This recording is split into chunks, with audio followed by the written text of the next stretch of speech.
Usually when we talk about a medical diagnosis, there's this underlying expectation of precision, you know? Right. Yeah.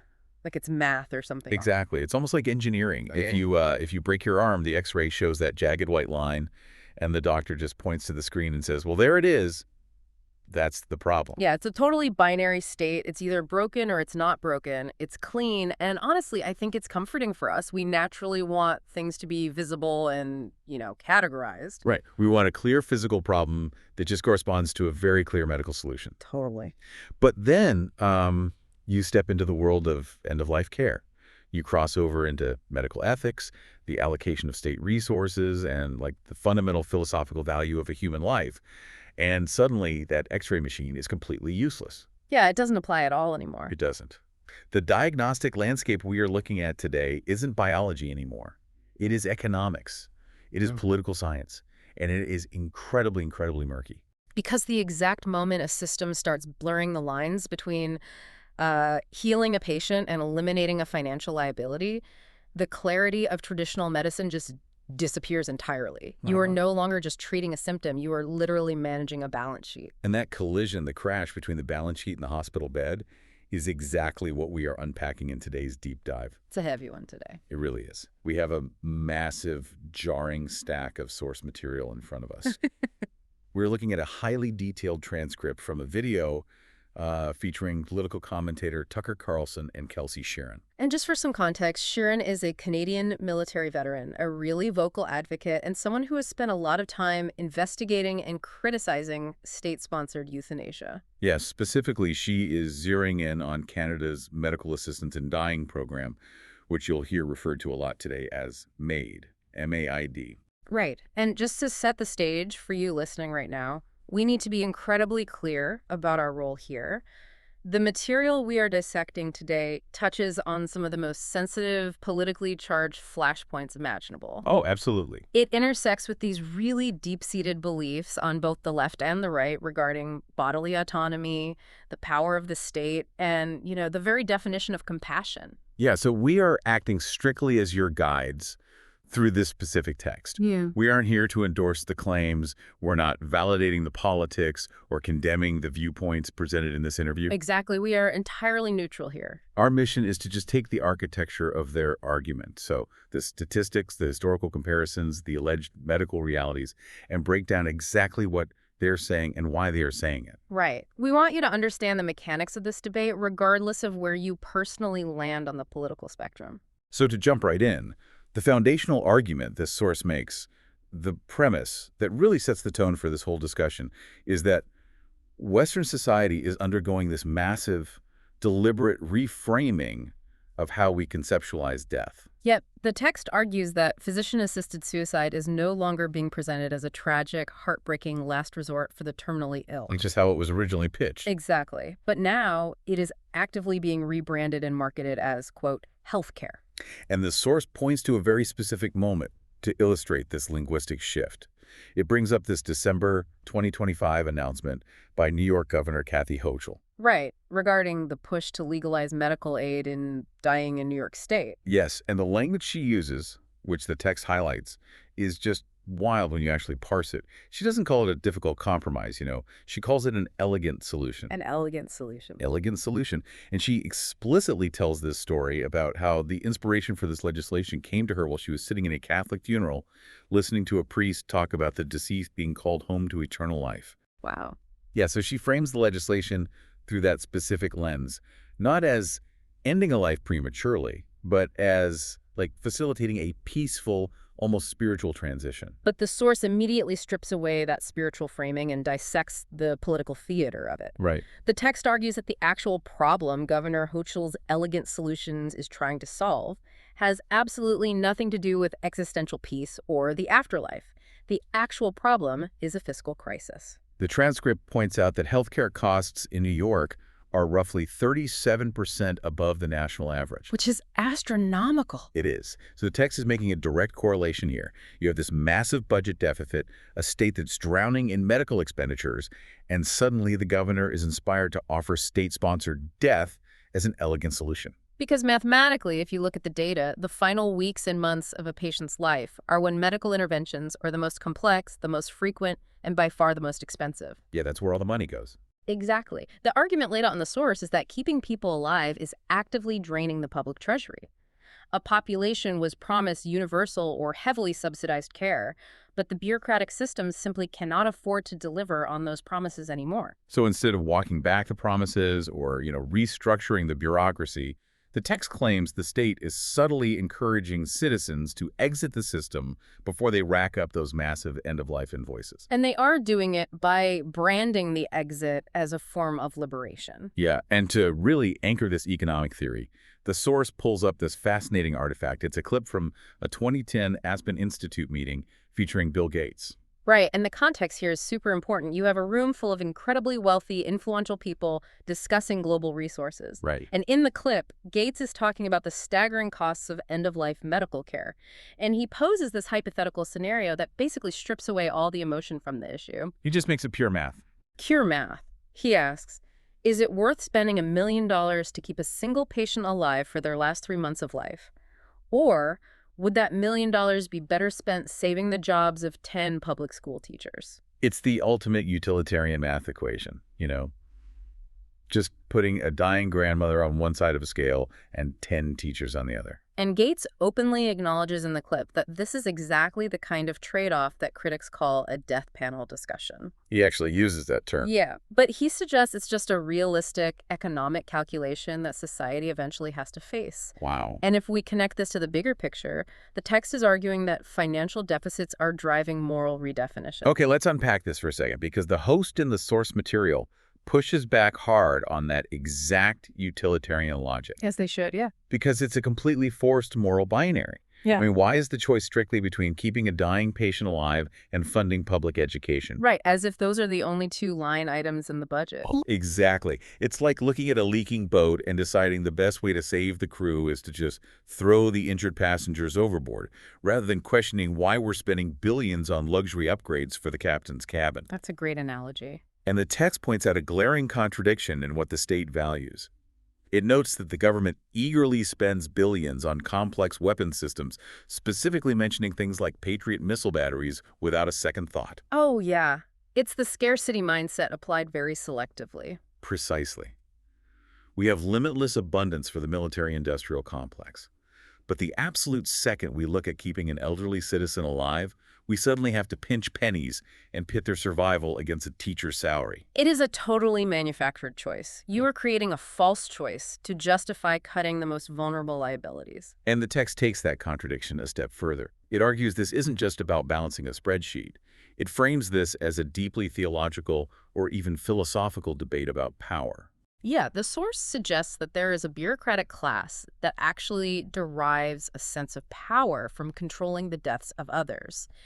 It connects the enthusiasm for massive military spending and foreign wars with this rising enthusiasm for state-sponsored euthanasia. The text actually invokes the Nazi T4 program here. It brings up the historical concept of the useless eater. Which is a deliberately heavy, incredibly provocative comparison to make. Definitely. But the underlying premise the source is pushing is that human nature has not fundamentally evolved. The temptation for a society to just casually eliminate the people it deems financially or practically useless, that's an ever-present darkness. But, if that financial and psychological pressure to just eliminate the liabilities is really that strong, how does the medical profession go along with it? Right, because of the oath. Yeah. I mean, doctors take an oath to do no harm. How do you legally and morally rewrite the entire foundation of medical ethics to accommodate state-sponsored death? Well, the source addresses that exact question by looking at the history of the Hippocratic Oath itself. We all know the modern generalized concept of the oath, right? But the text points out a very specific historical shift in the actual language. What did it used to say? If you look at the original ancient Greek text, it was completely unambiguous. I'll quote the translation provided in the transcript. Neither will I administer a poison to anybody when asked to do so, nor will I suggest such a course. Wow. So there's zero wiggle room there.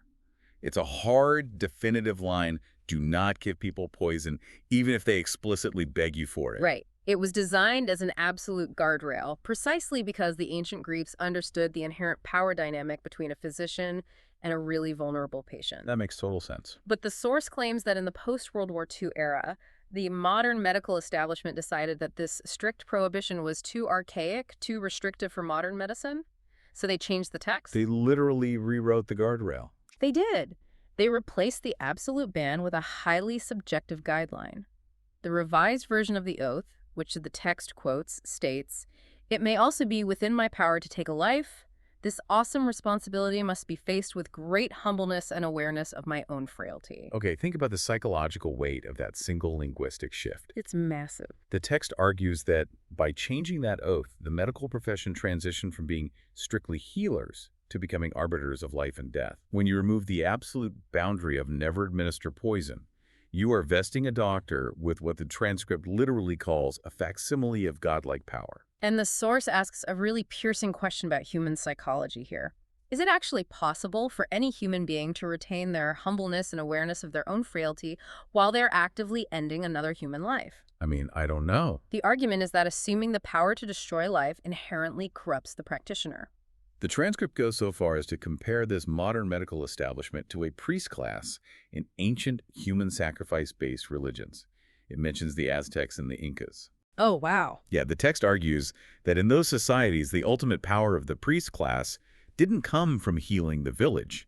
It came from their exclusive authority to decide when members of the village were sacrificed. And to ground this in more recent history, the source ties this ethical shift directly back to the atrocities of the 20th century. Like the T4 program we mentioned. Exactly.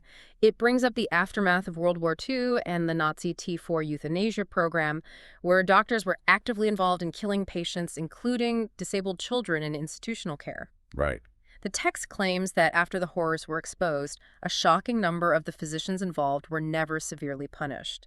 Some faced trials, but the source argues the overwhelming majority escaped justice, and some even seamlessly reintegrated into the medical establishment, becoming prominent experts in places like Austria. So the implication there is that the medical class protects its own. The text is arguing that once a society officially grants doctors the legal power to kill under the banner of compassion, standard oversight just evaporates. The doctors themselves become the ultimate moral authorities, immune to the checks and balances that apply to literally everyone else in society. So you have this massive ethical shift on paper combined with the crushing economic pressures of modern healthcare we talked about earlier. But what does that actually look like in practice? Yeah. Like on the ground? Right. Because if you want to see what happens when those shifting ethics meet a universal state-sponsored healthcare system in real life, the source says you don't have to look at historical hypotheticals. Oh, you don't? You just have to look directly north to the United States' largest trading partner, Canada. This is where Kelsey Sheeran's personal investigations as a veteran advocate really anchor the text. And Sheeran breaks down the reality of Canada's MAID program, Medical Assistance in Dying, which was legalized back in 2016. And the first thing she presents is the sheer staggering volume of the program. The numbers are insane. They are. She claims that in roughly a decade, over 100,000 Canadians have been killed by the government under MAID. 100,000 people. In a country with a population of just under 40 million. Yeah. That scale makes state-sponsored death a leading cause of mortality in the country. But the text doesn't just rest on the raw number. It digs into the demographics of who is dying. And this is where the host of the video immediately zeroes in. What did he find? According to the transcript, over 96% of the people killed by MAID are what the source terms white legacy Canadians. Okay, let's define that term as the source uses it. They are referring to the descendants of early European settlers, essentially the older, established, culturally dominant demographic. Right. The text points out that Canada's overall demographic makeup has shifted rapidly in recent decades, and the country as a whole is only slightly over half white. Yet the euthanasia statistics are overwhelmingly disproportionately skewed toward this specific older white demographic. And when the host in the video questions why this massive disparity exists, he brings up an answer he allegedly got from querying Google's AI. Oh, this part is wild. The AI's cited response was that this disparity exists because white people have, quote, better access to healthcare. It's just, wow, the source highlights the incredibly dark irony of that bureaucratic logic. It really is. The system is classifying being euthanized by the state as a form of healthcare access, and therefore it's attributing the high death rate among this demographic to a twisted form of white privilege. Right, it's a critique of how algorithmic bureaucratic systems view death simply as a delivered medical service. Exactly. But how did a program that was supposedly designed for extreme end-of-life suffering reach a body count of 100,000? Because that was the original pitch, right? Only for people who are already dying. Right. And to explain that, the source details the legal evolution of the MAID program, specifically the transition from what was known as Track 1 to Track 2. Okay, break that down for us. When MAID was initially sold to the Canadian public in 2016, it was strictly Track 1. This legal framework required the patient to have a terminal illness, meaning their natural death was reasonably foreseeable within a short time frame. It was marketed for the classic scenario, a patient in the agonizing final stages of late-stage bone cancer or ALS, where they only have weeks left and the pain is just unmanageable. That narrow scope is how the government got public acceptance. Exactly. But the text explains that the guardrails didn't hold. In 2021, the Canadian government introduced Track 2, and Track 2 fundamentally altered the DNA of the program. How so? Under Track 2, you no longer had to be dying. Your death did not have to be reasonably foreseeable. You simply had to have a medical condition that was deemed irremediable or grievous. And who defines irremediable or grievous? I mean, that is an incredibly subjective legal threshold. And the source argues that this subjective threshold is exactly where the system crossed the line from providing palliative end-of-life relief to actively offering death as a standard treatment option for chronic conditions or physical disabilities. And the text doesn't just speak in legal hypotheticals here. It leans heavily on Sharon's network as a veteran to provide concrete examples of how Track 2 is applied. Yeah, these stories are tough. Very. Sharon brings up the very public, very disturbing case of Christine Gauthier, a Canadian Paralympian and veteran. Gauthier was engaged in a long, frustrating bureaucratic battle with Veterans Affairs to get a wheelchair ramp installed in her home. Which is just a basic mobility aid. Right. But after years of fighting the red tape, the text alleges that a VA representative offered her euthanasia equipment instead. Wait, instead of a ramp? Instead of a ramp. The underlying message from the state bureaucracy, according to the source, was essentially, we cannot afford or process the paperwork to get you a ramp to live in your house, but we can easily process the paperwork to help you die. How is that jump legally justifiable? Even under a broad definition of Track 2, offering death for a lack of a ramp is monstrous. And Sheeran claims it isn't an isolated bureaucratic glitch either. She recounts another veteran calling her with an actual audio recording of a Veterans Affairs case manager actively suggesting MAID as a solution to a veteran who is suffering from PTSD and a traumatic brain injury. Let's stop and look at that for a second. A psychological and neurological injury sustained in service to the country. It is not terminal. And the state's proposed healthcare solution is to medically terminate the veteran. What's fascinating here is how the source uses these anecdotes to highlight the absolute paradox of the modern mental health apparatus. Yeah, the messaging contradiction is huge. Think about the messaging we see every day. You have massive corporate and government-sponsored campaigns for suicide prevention.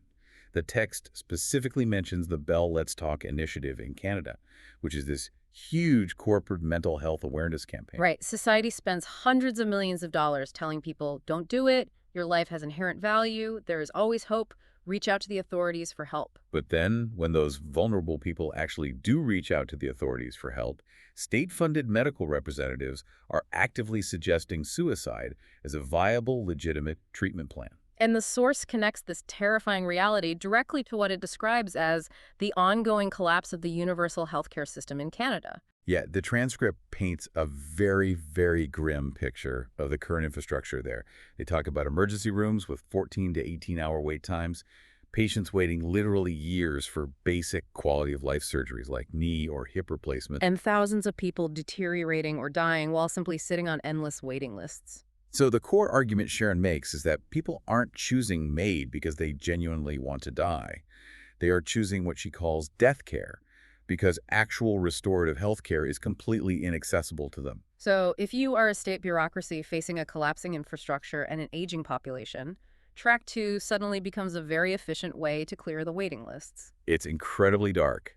But if this was just a bureaucratic state quietly offering death as a cost-saving measure in windowless administrative offices, that would be one thing. Right. But the text points out that this isn't happening in the shadows. State-sponsored death is being actively embraced, romanticized, and advertised by corporate entities and the media as a sophisticated lifestyle choice. Which brings us to the actual marketing of medical murder and the stark contrast between those advertisements and the brutal physical mechanics of how the procedure is actually performed. Yeah, we have to talk about the commercial.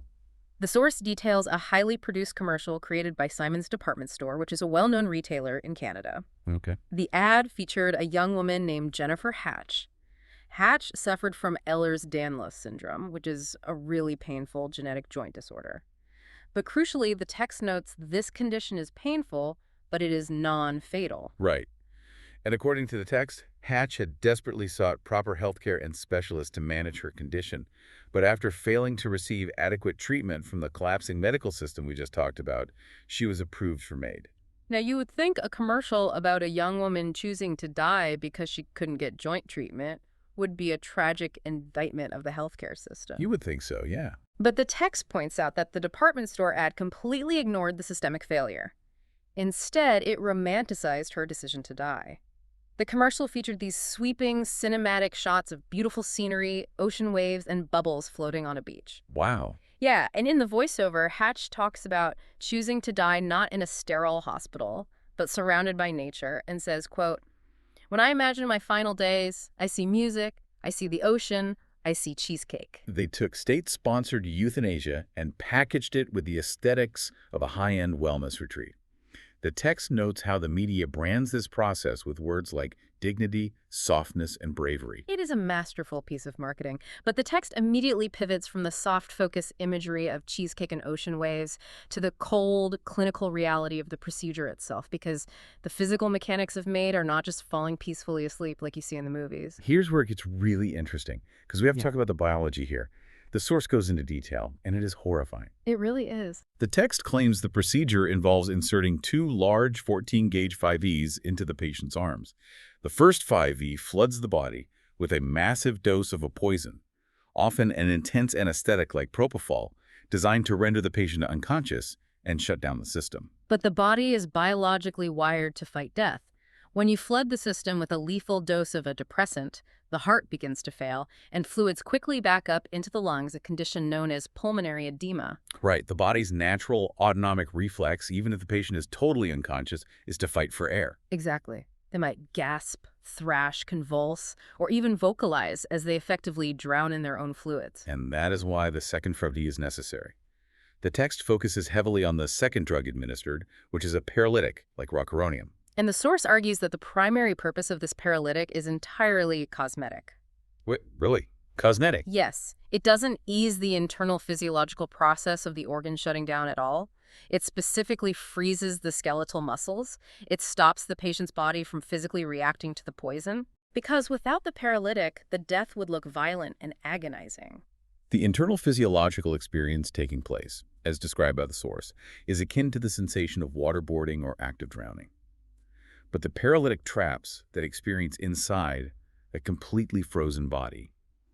The drug ensures that the patient cannot scream or thrash as their lungs fill with fluid. Think about the massive deception happening there. Yeah. You're telling me the state is selling an experience that feels like cheesecake and ocean waves, but actually involves medically paralyzing someone so their family doesn't see them drown in their own fluids? Exactly. And the text introduces the concept of sanctuary trauma here. Imagine the psychological toll on the family members. They are actively encouraged by the state and the medical staff to gather around the bed, hold the patient's hand, and watch this peaceful transition, completely unaware of the violent biological reality occurring just beneath that paralytic calm. It's chilling. But wait, if the physical reality is this extreme, and the criteria has expanded to include non-terminal conditions, what safeguards are in place to ensure vulnerable people aren't making this decision during a temporary mental health crisis? Right. You'd assume there are massive safeguards. Because the source brings up the case of a 26-year-old man named Keanu, and it seems to prove the safeguards are entirely non-existent. Keanu's story is one of the most damning pieces of evidence presented in the text regarding the lack of oversight. Keanu was 26 years old. He had type 1 diabetes, hearing loss, and seasonal depression. And the text notes the depression was likely linked to multiple traumatic brain injuries he had suffered in past accidents. So to be completely clear, no terminal illness. He has a very manageable autoimmune disease, a sensory impairment and depression stemming from brain injuries.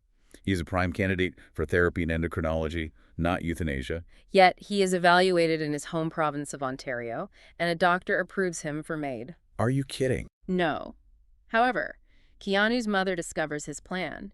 She goes to the media, creates a massive public outcry, and applies enough pressure that the specific doctor in Ontario backs down and cancels the procedure. Well, thank God. I mean, you would think that in a modern, digitized, state-run medical system, a 26-year-old whose mother is publicly begging to save his life would trigger a massive red flag on his medical file. A system-wide hold. You would think. But according to the text, the system is completely siloed and shockingly easy to bypass.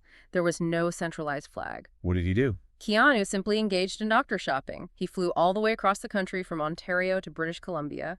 There, he met with a different physician, identified in the text as Dr. Ellen Weep. And she didn't check with his family. She didn't look at the media reports. Nope. The source claims she approved him and subsequently euthanized him at a local funeral home entirely without his family's knowledge. A funeral home? Yes. The text states he paid roughly $500 for the prescription, drove himself to the funeral home, and the doctor met him there to administer the 2 IVs we just described. How does a 26-year-old with seasonal depression bypass his entire family, fly across the continent, and get euthanized in a funeral home for $500? How does the legal framework of Canada allow that to happen? The source argues that it happens because the entire concept of safeguards is an illusion. Proponents of the program constantly talk about rigorous oversight committees and strict criteria, but the text claims that the MAID system is effectively self-reporting. Wait, it's the honor system for state-sponsored death. Exactly. When a doctor administers the lethal injection, the primary paperwork they submit simply requires them to state, "I was of the opinion the person qualified." That's it? That's it. If the doctor writes that the subjective criteria of irremediable or grievous were met, there is no independent external medical board verifying that assessment before the lethal injection is given. The oversight only happens after the patient is dead, based entirely on the notes of the doctor who killed them. That is terrifying. And to prove how dangerous that lack of external verification is, the text provides another case of alleged coercion involving a woman referred to as Mrs. B. Right, Mrs. B. This case is heartbreaking. She was an elderly woman suffering from health issues, but crucially, her husband was suffering from severe caregiver fatigue. Okay. They went to the hospital, were told by the staff that there was nothing more that could be done to improve her condition, and under that immense pressure, she originally applied for MAID. But Mrs. B was Catholic, right? And according to the text, as she sat with her deeply held religious beliefs, she changed her mind. She realized she did not want to go through with the euthanasia. She explicitly stated her refusal. Yet the source claims, referencing an official Ontario coroner's report, that Mrs. B was euthanized the very same day she expressed her refusal. She said no, and they killed her anyway. The text uses this case to argue that when you have a subjective, self-reporting system dealing with vulnerable elderly patients, the line between voluntary euthanasia and non-voluntary execution can vanish in an afternoon. Especially if the patient is perceived as a burden by their exhausted family or by a hospital despot to free up a bed. Absolutely. And the driving force behind this erosion of consent, the text insists, always comes back to the math. We talked about Bill Gates and Kathy Hochul earlier, but the source points to a specific document in Canada called the Omega Report. Now, to be clear, the Omega Report is described in the text as an academic university paper, not active government legislation. It was a statistical calculation looking at the financial component of expanding the MAID program. But the numbers in this academic exercise are staggering. It calculated that an expanded MAID program, one that fully encompasses voluntary, non-voluntary, and specific vulnerable demographic categories, could save the government $1.273 trillion between the years 2027 and 2047. Let's break down how you even reach a number like $1.2 trillion. You aren't just saving on Band-Aids and Tylenol. No, not at all. To generate those kinds of savings, a healthcare system has to eliminate years of round-the-clock nursing care, repeated emergency room visits, specialized memory care units for dementia patients, and incredibly expensive palliative pharmaceuticals. You are trading millions of dollars in long-term maintenance costs for a single $500 prescription of propofol and rocuronium. Over $1 trillion in savings by eliminating the patients who require the most care. It is an overwhelming financial incentive for a struggling government. And the text suggests this isn't just a theoretical exercise, it is the active roadmap. Yeah, the source unpacks the future expansions currently being debated and implemented in Canada. By March 2027, the text states, mental illness alone, like major depression, bipolar disorder, or schizophrenia, could be the sole qualifying condition for MAID. Think about the medical contradiction there. Depression is the very condition that makes a person feel hopeless and suicidal. It distorts reality. Exactly. Yet the system is proposing that the symptoms of the disease itself become the qualifying medical criteria for the state to assist in their suicide. Furthermore, the text claims there are active, ongoing discussions in medical colleges about extending MAID to mature minors. And mature minor is a terrifying legal term because it has no strict age limit, right? Right. It relies entirely on a single doctor's subjective assessment of whether a child understands the concept of death. And it goes even younger than that. The source cites a proposal from the College of Physicians in Quebec suggesting the euthanasia of infants children aged 0 to 1 who are born with severe, complex defects like spina bifida or severe brain damage. And to illustrate how deeply this mentality has already penetrated pediatrics, the source shares a deeply chilling anecdote from Sick Kids Hospital in Toronto. Oh, this part. It details a case involving a child with medically complex Down syndrome who required a liver transplant. The mother, fighting for her child's life, felt she was getting the runaround from the staff. According to the text, she secretly audio recorded a conversation with a medical professional where she finally asked, point blank, if her daughter was being denied the transplant because she had Down syndrome. And the recorded response from the medical professional, as cited in the source, was, I think you know the answer to that. The implication the source draws is crystal clear here. The system is already making eugenic decisions. It is already actively deciding which lives are worth the expensive resources of a transplant and which lives due to genetic complexity or disability are too burdensome to bother saving. But perhaps the most dystopian claim in this entire section revolves around what happens to the physical body after the MAID procedure is complete. The text claims that organs and tissues are actively being harvested from euthanized patients to supply the medical system. It cites a specific case of a patient on Victoria Island. This was a man who suffered a spinal cord injury. He went to the hospital fully expecting to undergo surgery to repair his legs and begin rehabilitation. But the system was overwhelmed. Within 10 days of being admitted, instead of getting surgery, he was approved for and received MAID. And the detail the source focuses on is the conversation with the family afterward. The text claims the doctors explicitly told the grieving family that they couldn't harvest his major organs because he was a heavy drinker, but they were taking his corneas. They couldn't fix his spine, but they made sure to harvest his eyes. And it actually gets worse. According to the text, the family reported that the medical staff discussed hooking up his brain waves during the euthanasia procedure. Why would they do that? To monitor his pain center as an experiment. They wanted to use his state-sponsored death as a live data-gathering exercise to see how the brain reacts to the lethal injection. Wow. It just paints a picture of a medical system that has entirely lost its humanity. The source argues the system no longer views the patient as a human being to be healed, but rather as a repository of biological resources to be extracted once their maintenance costs become too high. Now, if you are living in the United States or anywhere else outside of Canada, it is incredibly easy to listen to all of this and brush it off. You might think, well, that's a uniquely Canadian problem. That's what happens when their specific brand of socialized medicine collapses. It can't happen here. But the source makes a compelling, really urgent case that this movement is absolutely not geographically contained. It is moving south across the border, and it is moving fast. Yeah, the text claims the groundwork is already laid in the U.S. Currently, 13 U.S. states and 1 jurisdiction allow what we earlier defined as Track 1 physician-assisted suicide for the terminally ill. The text does note a mechanical difference in how it's currently practiced in the U.S., though. Unlike Canada's system, where a doctor inserts the IVs and administers the lethal dose, the U.S. model currently requires the patient to self-administer the medication, typically by drinking a lethal liquid formulation. But Sharon argues that the current state of affairs is just a beachhead. The infrastructure for massive expansion is highly active. She identifies specific organizations driving this push, naming a social engineering and lobbying firm called the Raven Group, which she claims works alongside well-known advocacy groups like Compassion and Choices. And what is their objective? According to the internal documents and strategies Sharon says she's uncovered, Their stated organized goal is to have 50% of the United States population living in states that allow physician-assisted suicide by the year 2028. That's incredibly soon. Right around the corner. And to achieve that, they are incredibly strategic about where they expend their resources. The source alleges they aren't starting with massive, loud federal campaigns in Washington. Instead, they are specifically targeting states with large, older, predominantly white populations, states like Arizona and Florida. So they are going after the exact demographic that made targets in Canada. Precisely.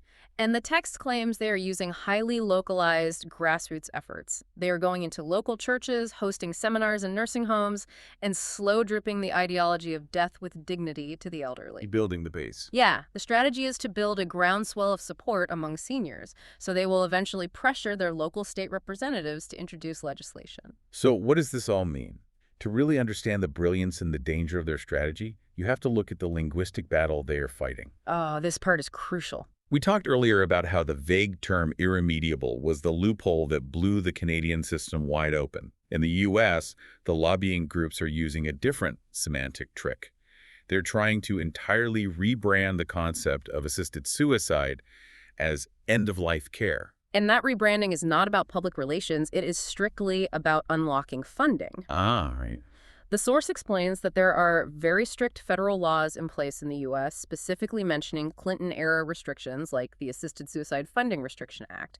These laws explicitly prohibit federal tax dollars from being used to promote, support, or administer suicide. So long as it is called suicide, they can't touch federal money. Right. It's essentially a corporate rebranding strategy. Think about how food corporations rename high fructose corn syrup to natural fruit sugars to bypass health regulations and trick consumers. Oh, wow. Yeah. The lobbying groups are doing the exact same thing with medical terminology. By changing the legal vocabulary from assisted suicide to medical aid in dying or standard end-of-life healthcare, they hope to completely bypass those federal restrictions. If they successfully convince lawmakers to legally categorize state-sponsored death as standard health care, they suddenly unlock the massive trillion-dollar vaults of federal Medicare and Medicaid funding. Exactly. They are trying to change the dictionary so they can open the national treasury. And the source argues that beneath all of these tactics, beneath the targeted legislation in Arizona, the trillion-dollar budget reports in Canada, the semantic games, and the horrifying statistics of 14-gauge fears,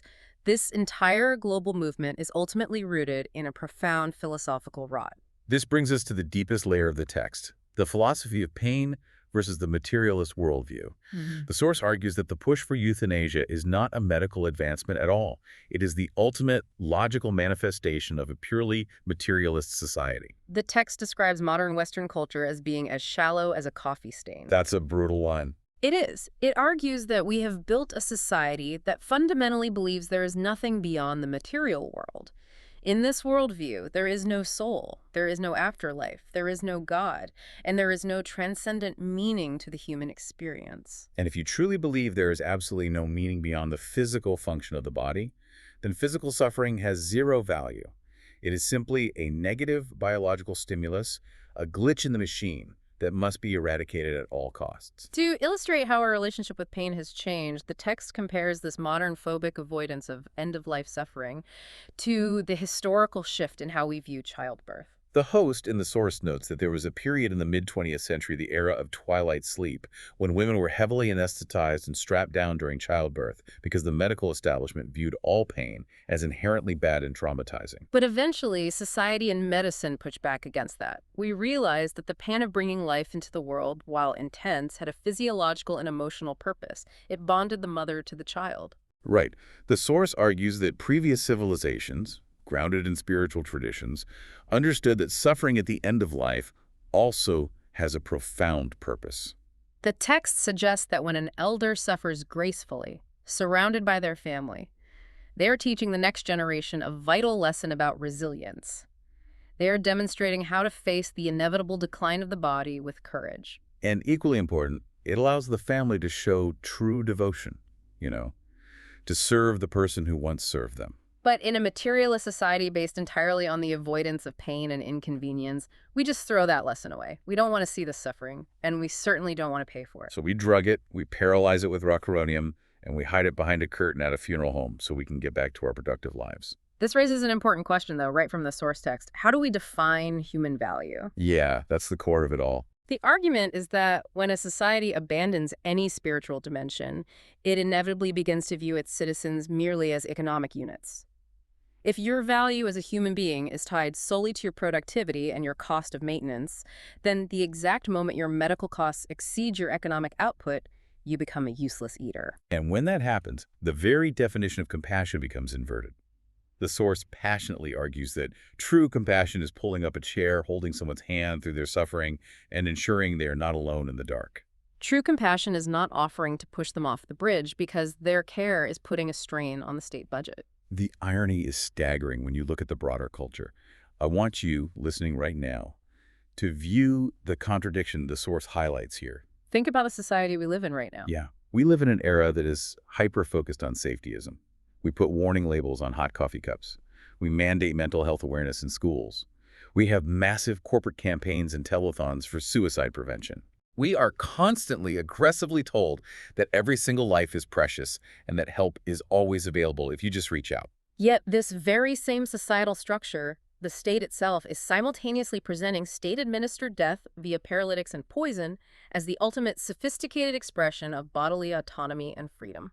It is a profound, terrifying cognitive dissonance. The source paints a picture of a system that will spend millions of dollars in police and fire resources to stop a teenager from jumping off a bridge on Tuesday, but will actively facilitate the death of a 26-year-old with seasonal depression in a funeral home on Wednesday, provided he fills out the right paperwork, of course, and saves the state the cost of his future therapy.